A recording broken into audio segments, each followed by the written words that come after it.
channel. It's me, Bookish ASMR.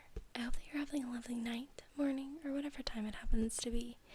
Tonight we're going to continue reading Pride and Prejudice by Jane Austen.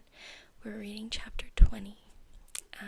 If you've missed the previous chapters, I have the playlist linked in the description and also at the end of this video. But for now, let's get into chapter 20.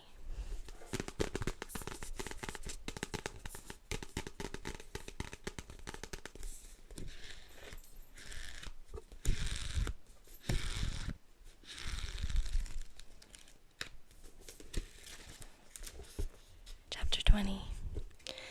Mr. Collins was not left long to the silent contemplation of his successful love, for Mrs. Bennet, having dawdled about in the vestibule to watch for the end of the conference, no sooner saw Elizabeth open the door and with quick step pass her towards the staircase, than she entered the breakfast-room, and congratulated both him and herself in warm terms on the happy prospect of their nearer connection.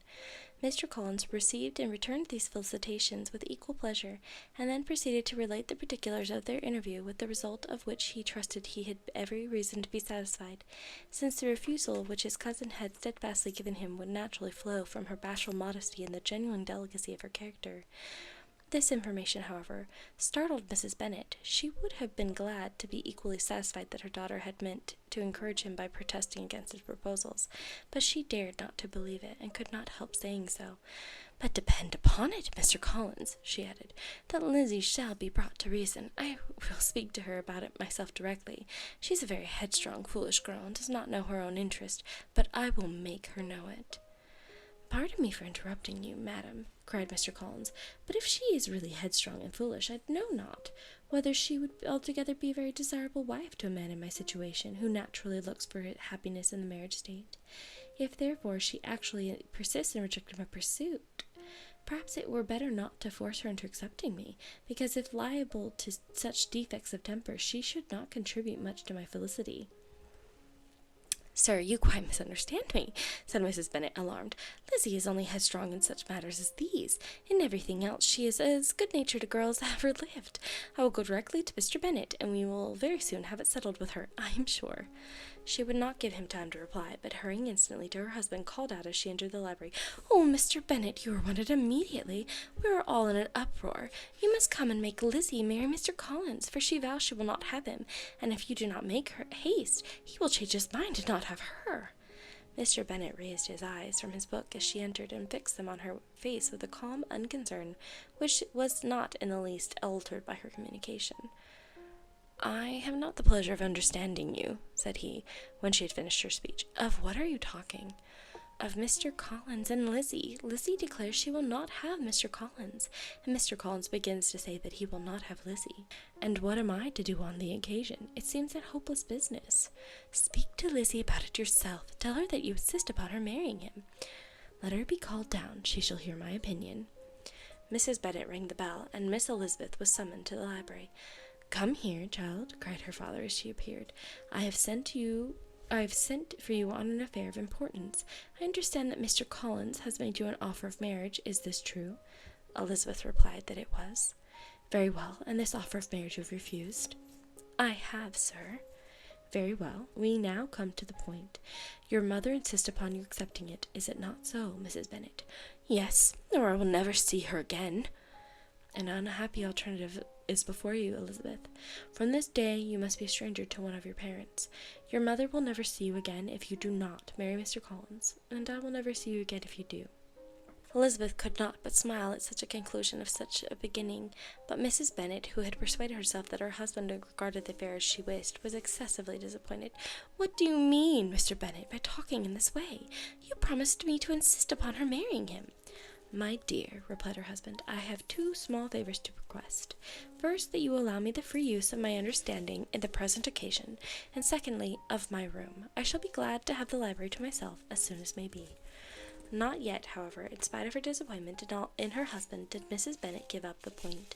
She talked to Elizabeth again and again, coaxed and threatened her by turns.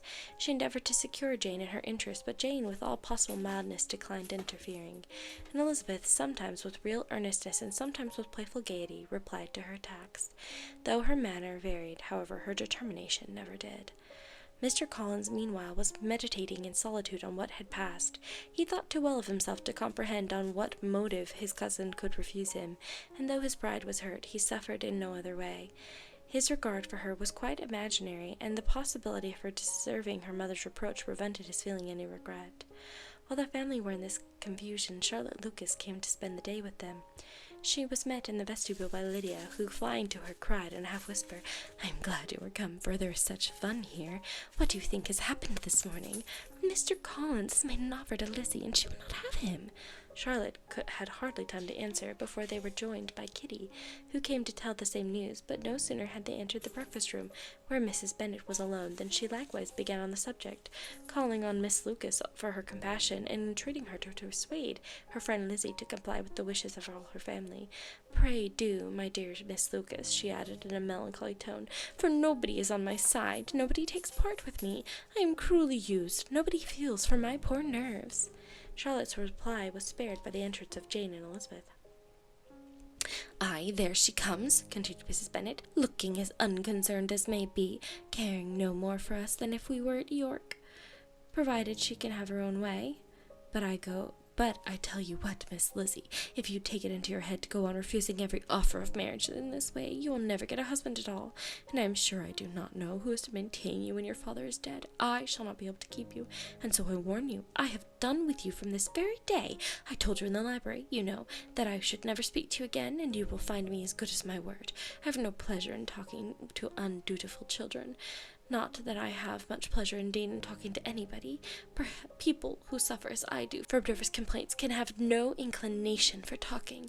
Nobody can tell what I suffer, but it is always so. Those who do not complain are never pitied." Her daughters listened in silence to this effusion, sensible that any attempt to reason with or soothe her would only increase the irritation.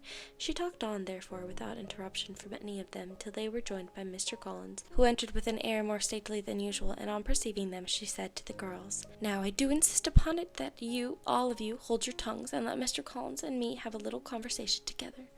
Elizabeth passed quietly out of the room. Jane and Kitty followed, but Lydia stood her ground, determined to hear all she could, and Charlotte, detained first by the civility of Mr. Collins, whose inquiries were after herself and all her family were very minute, and then by a little curiosity satisfied herself with walking to the window and pretending not to hear. In a doleful voice, Mrs. Bennet began to project conversation. "Oh, Mr. Collins!" "My dear madam," replied he, "let us be forever silent on this point. Far be it from me," he presently continued, in a voice that marked his displeasure, "to resent the behavior of your daughter. Resignation to inevitable evils is the duty of us all, the particular duty of a young man who has been so fortunate as I have been in early preferment, and I trust I am resigned. Perhaps not the less so from feeling a doubt of the positive happiness that my fair cousin honored me with her hand, for I have often observed that resignation is never so perfect as when the blessing denied begins to lose somewhat of its value in our estimation. You will not, I hope, consider me as showing any disrespect to your family, my dear madam, by thus withdrawing my pretensions to your daughter's favor, without having paid yourself and Mr. Bennet the compliment of requesting you to interpose your authority in my behalf. My conduct may, I fear, be objectionable in having accepted my dismission from your daughter's lips instead of your own, but we are all liable to error. I have certainly meant well through the whole affair. My object has been to secure an amiable companion for myself, with due consideration for the advantage of all your family, and if my manner has been at all reprehensible, I beg leave to apologize. That's it for chapter 20. I hope that you enjoyed it. If you did, like this video and subscribe so you don't miss the rest of the story. But for now, I hope that you have a good night.